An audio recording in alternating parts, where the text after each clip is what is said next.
In this setting, a group of 4 DERs are coordinated and controlled in a distributed fashion to provide frequency regulation service to the electric power grid.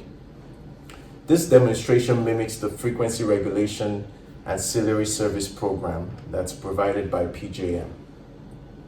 The aggregation consists of 2 rooftop solar PV units, 1 fuel cell unit, and 1 battery storage unit, each controlled by a control node.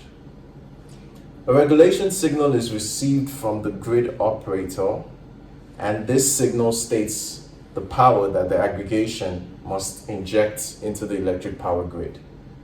Let's call the control node receiving the regulation signal the leader node. Here, control node 1 in orange is the leader node. Upon receiving the signal, the leader node communicates this information to its neighbors.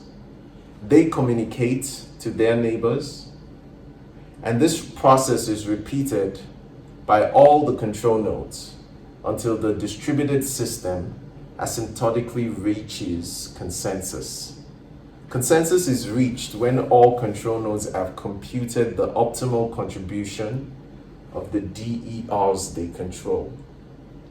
As soon as consensus is reached, the control nodes adjust the generation set points of the DERs they control accordingly. This is the terminal input for the control nodes.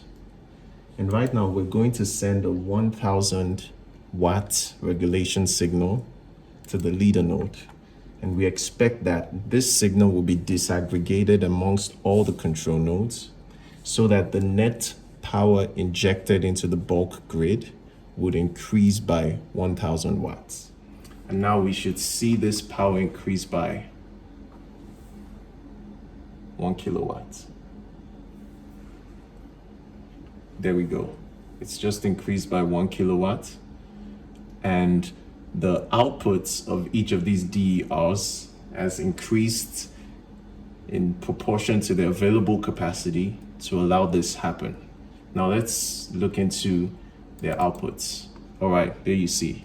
So you see the reference here, and the output increased according to its maximum and minimum capacities so as to enable the power injected into the grid to increase by 1 kilowatt. Let's look at the fuel cell. This is the fuel cell output. You see it increased to enable that happen also. And all these outputs increased in the same proportion according to their maximum and minimum capacities.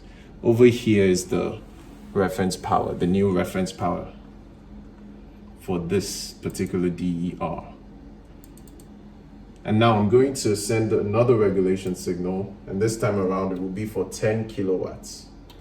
And now what should happen is we should see this power output increase by 10 kilowatts.